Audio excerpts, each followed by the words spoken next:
সম্মানিত হাজিরিন, আজকের আলোচনার বিষয় হলো জিহ্বার সংরক্ষণ, জিহ্বার হেফাজত। সম্মানিত হাজিরিন, আল্লাহ পাক রব্বুল আলামিন কুরআনুল কারীমের সূরা রহমানের শুরুতে বলেছেন, আর রহমান আল্লামাল কুরআন খলাকাল ইনসান আল্লামাহুল বায়ান। আল্লাহ পাক রব্বুল আলামিন বলেছেন, তিনি দয়াময় রহমান, যিনি সৃষ্টি করেছেন মানুষকে শিক্ষা দিয়েছেন কথা বলার, মানুষকে কথা বলার শিক্ষা দিয়েছেন। আল্লাহ পাক রব্বুল আলামিন আমাদেরকে বাক শক্তি দিয়েছেন। এই বাক যন্ত্রের সাহায্যে আমরা বিভিন্ন ধরনের কথাবার্তা বলে থাকি। কথাবার্তা বলার সুযোগ পাওয়ার কারণে আমরা মুখে যা আসে তাই বলি, কিন্তু মুখে যা আসে তাই বলা যাবে না, মুখকে কন্ট্রোল করতে হবে। এ প্রসঙ্গে আমরা কুরআনুল কারীম এবং প্রিয় নবী সাল্লাল্লাহু আলাইহি ইসলামের মুখনিসৃত হাদিস থেকে আলোচনা করব ইনশাআল্লাহ।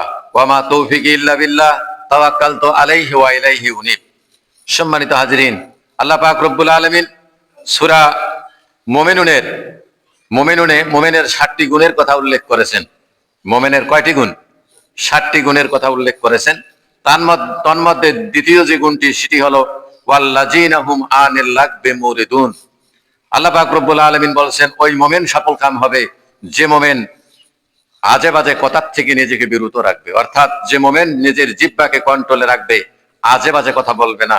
যে কথাগুলি ইসলাম অনুমোদন করে, যে কথাগুলি বললে আমরা পুণ্য বা সওয়াব লাভ করতে পারবো, এই ধরনের কথা ব্যতি রেখে আজে বাজে কোনো কথাবার্তা আমাদের বলা যাবে না, সেগুলির থেকে আমাদের বিরত থাকতে হবে।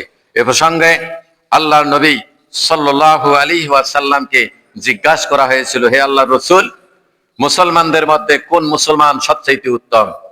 আল্লাহর নবী বললেন, হযরত সুফিয়ান ইবনে আব্দুল্লাহ রাদিয়াল্লাহু তাআলা আনহু হইতে বর্ণিত, তিনি বলেন, আমি নবীজিকে জিজ্ঞাসা করলাম, হে আল্লাহর নবী, আপনি আমাকে বলেন যে আমি আমার অঙ্গ প্রত্যঙ্গের মধ্যে কোন অঙ্গটাকে বেশি ভয়ের কারণ মনে করব? আমার অঙ্গ প্রত্যঙ্গের মধ্যে কোন অঙ্গ প্রত্যঙ্গটাকে আমি বেশি ভয়ের কারণ মনে করব? আল্লাহর নবী বললেন, আল্লাহর নবী নিজের জিহ্বাটা টেনে ধরলেন, নিজের জিহ্বাটা ধরে বললেন যে এইটা, অর্থাৎ জিহ্বাটাকে তুমি তোমার জন্য সবচেয়ে বেশি ভয় মনে করো, ভয়ের কারণ মনে করো, কারণ এই জিহ্বার পদস্খলন পায়ের পদস্খলনের চাইতে অত্যন্ত মারাত্মক। অতঃপর আল্লাহর নবী সাল্লাল্লাহু আলাইহি সাল্লাম বললেন যে তুমি বলো, আল্লাহ আমার রব, এই রবের উপর তুমি কি করো? ইস্তিকামাত থাকো এবং নিজের জিহ্বাকে কন্ট্রোলে রাখো, তাহলে তুমি পরিত্রাণ পাবে বলি সুবহানাল্লাহ। অতঃপর মুআয ইবনে জাবাল রাদিয়াল্লাহু তাআলা আনহু থেকে বর্ণিত, তিনি বলেন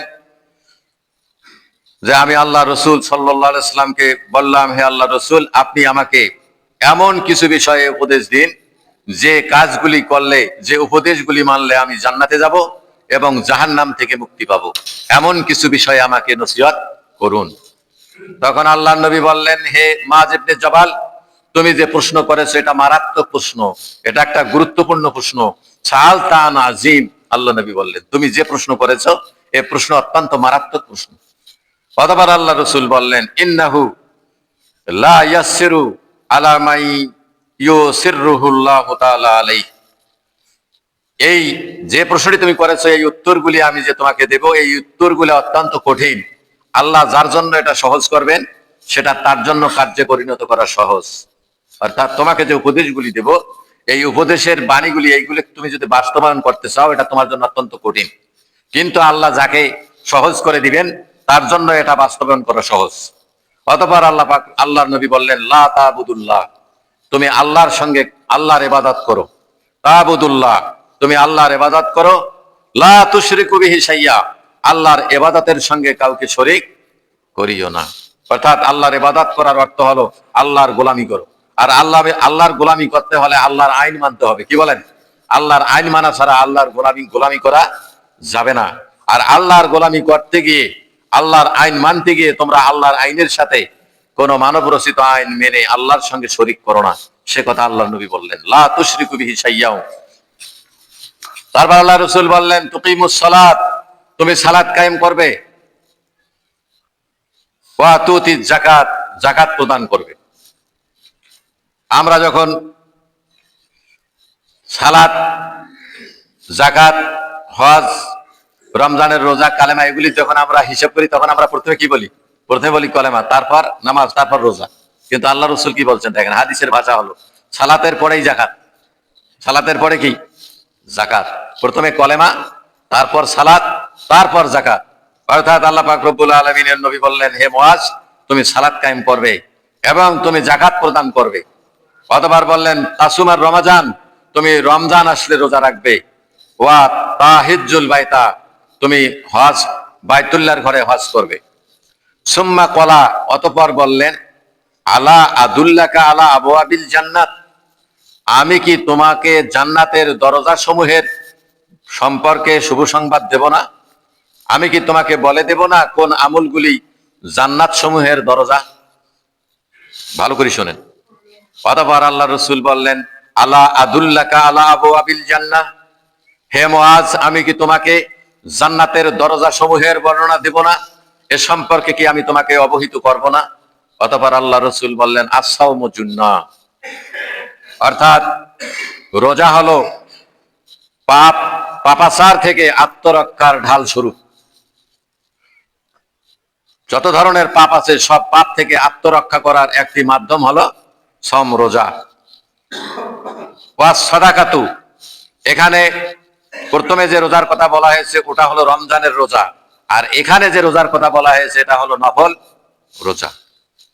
অতঃপর বলা হয়েছে সদকা। প্রথম যে জাকাতের কথা বলা হয়েছে ওটা হলো ফরজ জাকাত, পরে যে সাদাকার কথা বলা হয়েছে এটা হলো নফল সাদকা, জাকাত। তুমি জাকাত দিবে, আর এই জাকাতটা তুতফিউল খাতিয়াতা কামা ইউতফিউ মাউন নার। তুমি যদি রোজা রাখো, রোজাটা তোমাকে যাবতীয় পাপ থেকে আত্মরক্ষা করবে। আর তুমি যদি সদকা করো, দান সদকা করো, তাহলে দান সদকাটা তোমার গুনাহগুলিকে এমন ভাবে মিটিয়ে দিবে যেমন আগুনকে পানি নিভিয়ে দেয়। বলি সুবহানাল্লাহ। আগুন যেভাবে পানি যেভাবে আগুনকে নিভিয়ে দেয়, ওইরকম সদকা তোমাকে তোমার যাবতীয় গোনা থেকে কি করবে? মুক্ত করে দিবে। তুমি গোনামুক্ত হয়ে যাবে। যেমন আগুনের মধ্যে পানি ঢেলে দিলে পানি কি হয়ে যায়? নিভে যায়, নিঃশেষ হয়ে যায়। অতঃপর আল্লাহ রসুল বললেন, ওয়াসসালাতু জাওফিল লাইল, আর মধ্যরাতের নামাজ, শেষ রাতের নামাজ। তাহলে সদকা এবং নফল সদকা, নফল রোজা এবং নফল সালাত, গভীর রাতের সালাত, এটা নফল না ফরজ?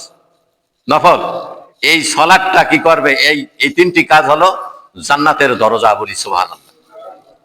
নফল রোজা, নফল সাদাকা এবং নফল সালাত, এগুলি হলো জান্নাতের দরজা। বলি সুবহানাল্লাহ।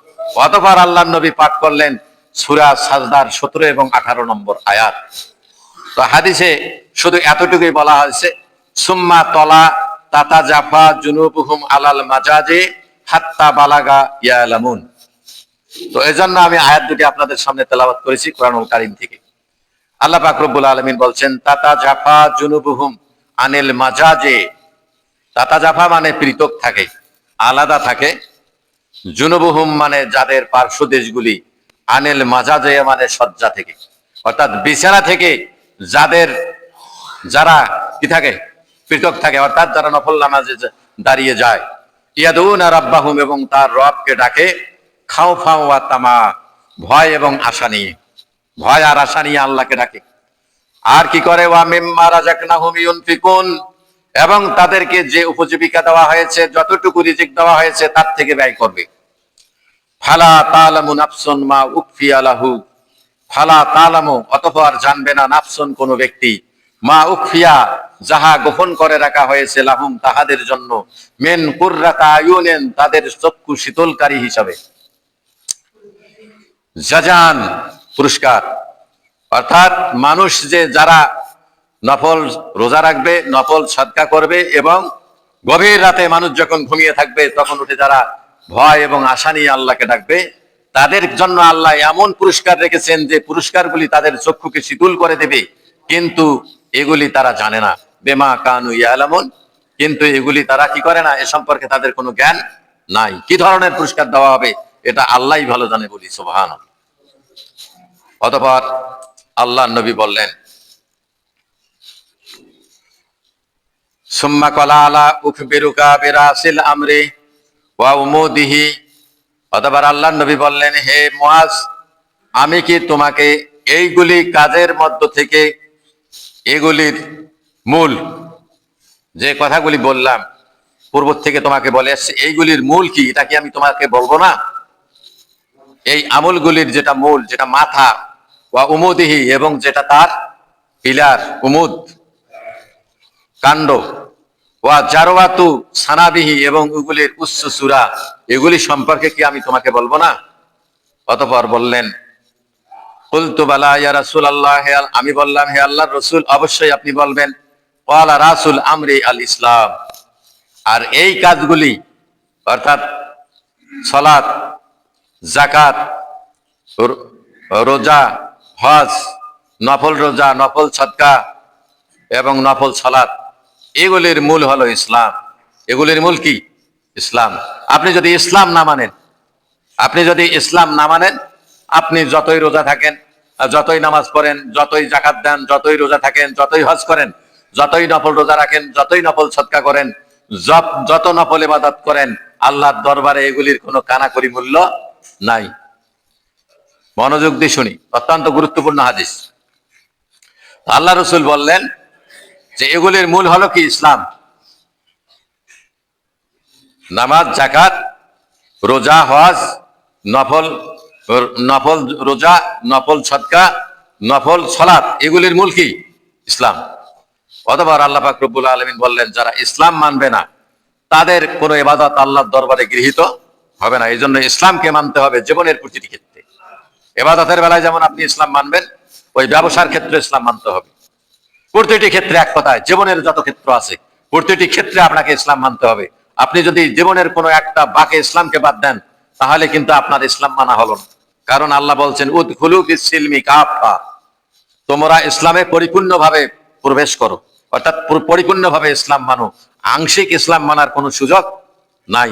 ইসলাম মানলে পরিপূর্ণভাবে মানতে হবে। আপনি যদি আংশিক মানেন, ওই মানা দিয়ে আপনি পরিত্রাণ পেতে পারেন না। এজন্য আল্লাহ রসুল বলছেন, আলা উখবিরুকা বিরাসিল আমরি, আমি কি তোমাকে ওই কাজগুলির মূল বলে দেব না? ওয়া উমুদিহি, এবং এগুলির কাণ্ড, ওয়া জারওয়াত ও সানামিহি, এবং এগুলির শাখা প্রশাখা এবং সূরা, এগুলি কি আমি তোমাকে বলবো না? অতঃপর হযরত মুআজ বললেন, কুলতু বালা ইয়া রাসূলুল্লাহ, হে আল্লাহর রাসূল, আপনি অবশ্যই বলবেন। অতঃপর আল্লাহ রাসূল বললেন, ক্বালা রাসূল আমরি আল ইসলাম, এগুলি কাজের মূল হলো ইসলাম। তাহলে আপনি যদি ইসলাম মানেন, তাহলে আপনার নামাজ, রোজা, হজ, যাকাত যা আছে সব আল্লাহর দরবারে গৃহীত হবে। আর আপনি যদি ইসলাম না মানেন, আপনার এগুলা কাজের কানাকড়িও মূল্য নাই। আছে নাকি? নাই, মূল্য নাই। অতঃপর আল্লাহ রসুল বললেন, ওয়া উমুদুহুস সালাত, আর এটার কাণ্ড হলো, কাণ্ড বুঝিত, কাণ্ড, কাণ্ডটা হলো সালাত। মাথা হলো ইসলাম, কাণ্ড হলো সালাত। জারওয়াত সানামিহি, আর এটার উচ্চ সূরা হলো জিহাদ। উচ্চ সূরা কি? জিহাদ।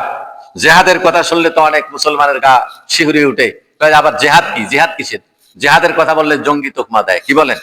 অথচ আল্লাহ রসুল কি বললেন? আল্লাহ রসুল বললেন, এটার উচ্চ সূরা হলো জিহাদ। ইসলাম হলো মাথা, কাণ্ড হলো সালাত, আর এটার শাখা প্রশাখা উচ্চ সূরা হলো জিহাদ। একটা গাছের যদি কাণ্ড থাকে, মূল থাকে, কিন্তু যদি শাখা প্রশাখা না থাকে, গাছটা বাঁচবে? বলেন, গাছ বাঁচবে? গাছের আগাল আপনি কেটে দেন, গোড়া যতই মজবুত হোক, শেকড় যত বিস্তৃতি লাভ করুক, কিন্তু এই গাছ বেশি দিন টিকতে পারে না। গাছ কি হয়ে যাবে? মরে যাবে। এই জন্য আপনার জিহাদ থাকতে হবে।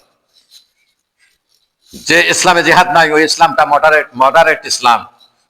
মডারেট ইসলাম মেনে কিয়ামতে আল্লাহ রসুলের সুপারিশও পাওয়া যাবে না, জাহান্নাম থেকে মুক্তি পাওয়ারও কোনো ওয়ে নাই। এজন্য মডারেট ইসলাম পরিত্যাগ করে রসুলের মদিনার ইসলাম মানতে হবে।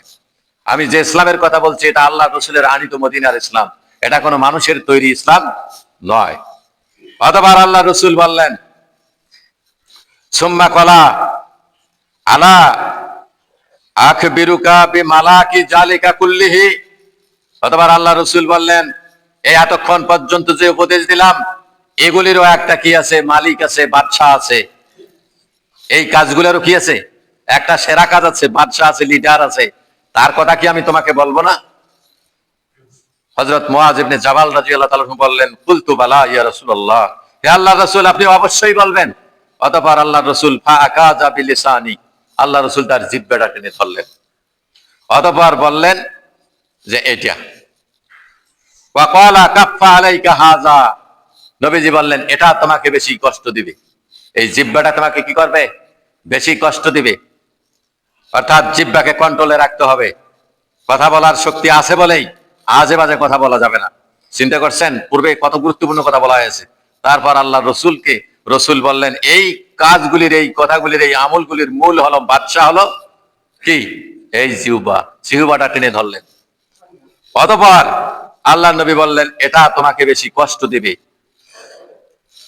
অতঃপর হযরত মুআয ইবনে জাবাল রাদিয়াল্লাহু তাআলা বলেন কুলতু ইয়া রাসূলুল্লাহ ওয়ালা মুআখিজুনা বিমা নাতাকাল্লামু বিহি, হে আল্লাহর রাসূল আমরা দৈনন্দিন জীবনে আমাদের প্রয়োজনের তাগিদে আমরা যে কথাবার্তাগুলি বলি এ ব্যাপারেও কি আমরা আল্লাহর দরবারে পাকড়াও হব, আমাদেরকে কি এ ব্যাপারেও ধরা হবে? আল্লাহর নবী বললেন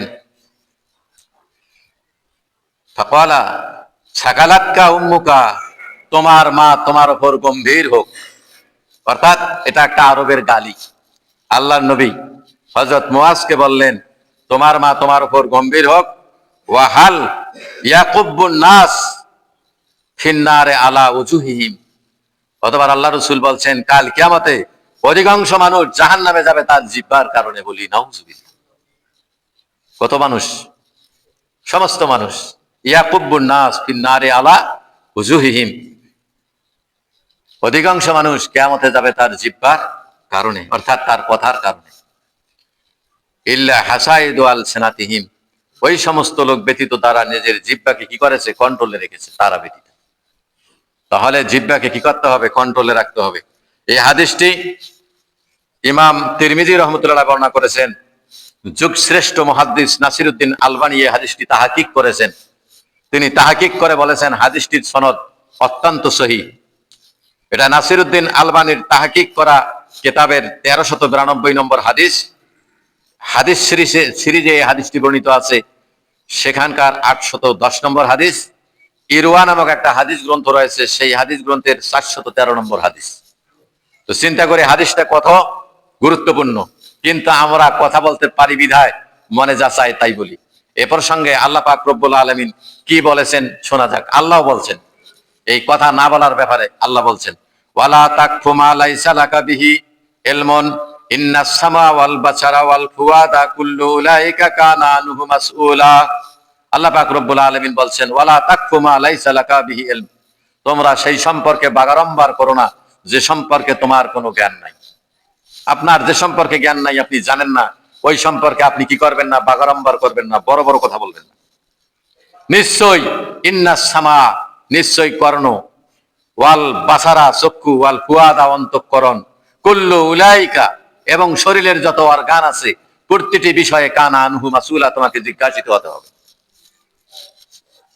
চিন্তা করুন সূরা বানী ইসরাইল আয়াত নম্বর 36। আল্লাহ পাক রব্বুল আলামিন বলছেন, আবার শুনুন, ওয়ালা তাকফু মা লাইসা লাকা বিহি ইলমুন ইন্নাস সামা ওয়াল বাসারা ওয়াল ফুয়াদা কুল্লু উলাইকা কানা আনহু মাসউলা। আল্লাহ পাক রব্বুল আলামিন বলেছেন তোমরা সেই সম্পর্কে বাগাড়ম্বর করো না যে সম্পর্কে তোমাদের কোনো জ্ঞান নাই। নিশ্চয়ই তোমাদের শ্রবণ শক্তি, তোমাদের দৃষ্টি শক্তি, তোমাদের অন্তঃকরণ এবং শরীরের প্রতিটি অর্গান সম্পর্কে কাল কিয়ামতে জিজ্ঞাসাবাদ করা হবে, তোমাদেরকে জিজ্ঞাসিত হতে হবে। অতঃপর আল্লাহ পাক রব্বুল আলামিন এ সম্পর্কে সূরা কাহফের 18 নম্বর আয়াতে বলেছেন মা ইয়ালফাজু মিন কাউলিন ইল্লা লাদাইহি রাকিবুন আতীদ, মানুষের এমন কোন কথা নাই যে কথাটাকে আল্লাহ পাক রব্বুল আলামিন তার নির্দিষ্ট ফেরেশতা দ্বারা সংরক্ষণ না করছেন। মানুষ যত কথা বলে প্রতিটি কথায় আল্লাহ তার ফেরেশতার মাধ্যমে কি করেন, সংরক্ষণ করেন। তাহলে প্রতিটি কথা যদি সংরক্ষিত হয় তাহলে আপনাকে হিসাব করে কথা বলতে হবে কি হবে না বলেন? আপনি যা বলবেন সেই কথাটা কি হবে, রেকর্ড করা হবে। আমার কথাগুলি রেকর্ড হচ্ছে, আমি যদি ভুল ইনফরমেশন দেই তাহলে অন্য লোক ধরবে কি ধরবে না বলেন? অবশ্যই ধরবে। এজন্য আমি যখন কথা বলছি অত্যন্ত সতর্কতার সাথে কথা বলতেছি, আমার যেন মুখের কোনো স্খলন না হয়, কারণ আমার কথা কি হচ্ছে, টেপ হচ্ছে। ওরকম প্রতিটি মানুষকে কি করতে হবে, হিসাব করে কথা বলতে হবে, যেন একটি কথাও আপনার আমার মানে বেফাজিল কথা না হয়, ফায়সা কালাম যেন না হয়, ইসলাম এবং আল্লাহর বিরুদ্ধে যেন না যায়। প্রতিটি কথা বলতে হবে হিসাব করে। আর এ কথা তো ডিলিট করা যাবে। আমার এই বক্তব্যের মধ্যে যদি কোনো ভুল তথ্য ইনফরমেশন এসে যায়, সেটা ডিলিট করার সুযোগ আছে। কিন্তু আপনি আমি যে ভুল কথাগুলি বলছি, ফেরেশতারা যেটা রেকর্ড করছে, এটা ডিলিট করার কোনো সুযোগ নাই। আছে? বলেন, কেউ পারবে না এটা ডিলিট করতে। এই জন্য আল্লাহ বলছেন, লা তাকফু মা লাইসা লাকি বিহি ইলমুন, ওই সম্পর্কে বাগাম্বার করো না যে সম্পর্কে তোমার জ্ঞান নাই। অতএব নিশ্চয়ই তোমার শ্রবণ শক্তি, তোমার দৃষ্টি শক্তি, তোমার অন্তঃকরণ, তোমার অন্য অন্য অর্গান, এ সম্পর্কে তোমাকে জিজ্ঞাসিত হতে হবে। আর মানুষের এমন কোনো কথা নাই, এমন কোনো বাক্য নাই, এমন কোনো শব্দ নাই যে কথা এবং শব্দ কি করা হচ্ছে না, রেকর্ড করা হচ্ছে না। প্রতিটি কথাই রেকর্ড করা হচ্ছে। অতএব খুব সাবধান থাকতে হবে। এ প্রসঙ্গে হযরত আবু হুরায়রা রাদিয়াল্লাহু তাআলা আনহু থেকে বর্ণিত, তিনি বলেন, ক্বালা মান কানা ইউমিনু বিল্লাহ ওয়াল ইয়াউমিল আখির ফালিয়াকুল খায়রা আও লা ইয়াসমুত, মুত্তাফাকুন আলাইহ। হযরত আবু হুরায়রা রাদিয়াল্লাহু তাআলা বর্ণিত, তিনি বলেন, নবীজি সাল্লাল্লাহু আলাইহি ওয়াসাল্লাম বলেছেন, যে ব্যক্তি আল্লাহর উপর ঈমান এনেছে এবং পরকালে ঈমান এনেছে, সেজন্য উত্তম কথা বলে। যে আল্লাহ এবং পরকালে বিশ্বাস স্থাপন করেছে, সে কি কথা বলবে? উত্তম কথা বলবে, অথবা চুপ থাকবে। যদি উত্তম কথা বলতে না পারে, তাহলে কি থাকবে?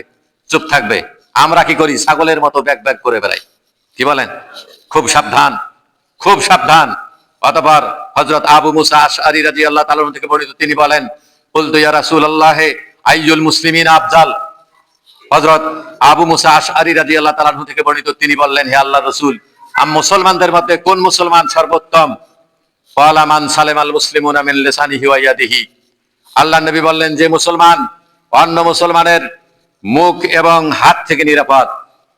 মুখ এবং হাত থেকে, যে মুসলমানের মুখ ও হাত থেকে অন্য মুসলমান নিরাপদ, এই মুসলমান হলো উত্তম। অর্থাৎ মুসলমান হাত এবং মুখের দ্বারা মুসলমানকে কষ্ট দিবে না। অতঃপর আবু বকর রাদিয়াল্লাহু তাআলা আনহু থেকে বর্ণিত, তিনি বলেন, ওয়ান আবি বকর রাদিয়াল্লাহু তাআলা আনহু আন্না রাসূলুল্লাহ সাল্লাল্লাহু আলাইহি ওয়াসাল্লাম ক্বালা ফি খুতবাতিহি ইয়াউমুন নাহরি বিমিনা ফি হিজ্জাতুল বিদা, ইন্না দিমাউকুম ওয়া আমওয়ালুকুম ওয়া ইরাদুকুম হারামুন আলাইকুম কা হুরমাতি ইয়াউমিকুম হাযা ফি শাহরিকুম হাযা ফি বালাদিকুম হাযা, আলা হাল বাল্লাগতা। রাওয়াহুল বুখারী ওয়াল মুসলিম ওয়া ইবনু মাজাহ। হযরত আবু বকর সিদ্দিক রাদিয়াল্লাহু আনহু বর্ণিত, তিনি বলেন, আল্লাহর রাসূল কুরবানির ঈদের দিনে মিনার প্রান্তরে বিদায় হজের ভাষণে বলেছিলেন, নিশ্চয়ই তোমাদের রক্ত মানে জীবন সমূহ, তোমাদের সম্পদ সমূহ, তোমাদের পরস্পরের মান সম্মান ইজ্জত সমূহ হারামন, তোমাদের উপর হারাম করা হয়েছে। অর্থাৎ তোমরা কাউকে অন্যায় ভাবে হত্যা করবে না, কারো মাল অন্যায় ভাবে ভক্ষণ করবে না, কারো মাল অন্যায় ভাবে লুণ্ঠন করবে না, চুরি করবে না, ডাকাতি করবে না, অন্যায় ভাবে দুর্নীতির মাধ্যমে কারো মাল লুটিয়ে নেবে না। ওয়া ইরাদুকুম, এবং তোমরা পরস্পর পরস্পরকে সম্মান করবে, কেউ কাউকে অপমানিত করবে না। এটা তোমাদের জন্য কি করা হয়েছে? হারাম করা হয়েছে। কা হুরমাতি ইয়াউমিকুম হাযা, যেমন আজকের দিন তোমাদের জন্য কি করা হয়েছে? হারাম করা হয়েছে। অর্থাৎ কোরবানির দিনে রোজা রাখা হারাম। কি বলেন? ওই দিনে রক্তপাত করা হারাম, ওই দিনে কারো সঙ্গে ঝগড়া ফাসাদ করা হারাম। ওই রকম কোরবানির ঈদের দিনের মতো, ঈদুল আজহার দিনের মতো তোমাদের পরস্পরের জীবন, পরস্পরের মাল, পরস্পরের মান সম্মান তোমাদের জন্য কি করা হয়েছে? হারাম করা হয়েছে আজকের দিনের মতো। অতঃপর আল্লাহর নবী বললেন, ফি শাহরিকুম হাযা, এই মাসের মতো। এই মাস যেমন হারাম, 12টি মাস আল্লাহ পাক রব্বুল আলামিন দুনিয়া সৃষ্টি থেকে নিয়ে আজ পর্যন্ত 12টি মাস আমাদের জন্য গণনার জন্য নির্ধারণ করেছেন। তার মধ্যে 4টি মাসকে হারাম ঘোষণা করেছেন। তার মধ্যে একটি মাস হলো জিলহজ। জিলহজ মাসে যুদ্ধ বিগ্রহ হারাম। এটা জাহেলি যুগেও হারাম ছিল। আল্লাহর নবী তাই সেই মাসের কথা স্মরণ করে দিয়ে ওই আরাফাতের ময়দানে সমবেত 1,14,000 মুসাল্লিদের উদ্দেশ্যে বললেন, ফি শাহরিকুম হাযা, এই মাসের মতো এটা তোমাদের জন্য হারাম। ওয়া ফি বালাদিকুম হাযা, এবং এই শহরের মতো তোমাদের জন্য হারাম। অর্থাৎ মক্কা শহরটা ছিল পৃথিবীর মধ্যে সবচাইতে নিরাপত্তার শহর। এটা আল্লাহ পাক রব্বুল আলামিন হযরত ইব্রাহিমের আলাইহিস সালাম দোয়ার কারণে এই শহরকে কি করেছেন? নিরাপত্তার শহরে পরিণত করেছেন। ইব্রাহিম আলাইহিস সালাম যখন কাবা ঘর নির্মাণ করেছিলেন, নির্মাণ করার পর তার পুত্র ইসমাইলকে নিয়ে দোয়া করেছিলেন, ক্বালা রব্বি হাযা বালাদান আমিনা, হে আল্লাহ এই শহরটাকে নিরাপত্তার শহর বানিয়ে দাও, বলি সুবহানাল্লাহ। এই জন্য আল্লাহ পাক রব্বুল আলামিন সাইয়েদনা হযরত ইব্রাহিম আলাইহিস সালাম এবং ইসমাইল আলাইহিস সালামের দোয়া কবুল করে মক্কা নগরীকে নিরাপত্তার নগরীতে পরিণত করেছেন। মক্কা নগরী নিরাপত্তার নগরী, এই মক্কা নগরীতে যারা প্রবেশ করবে তাদেরকে হত্যা করা হারাম।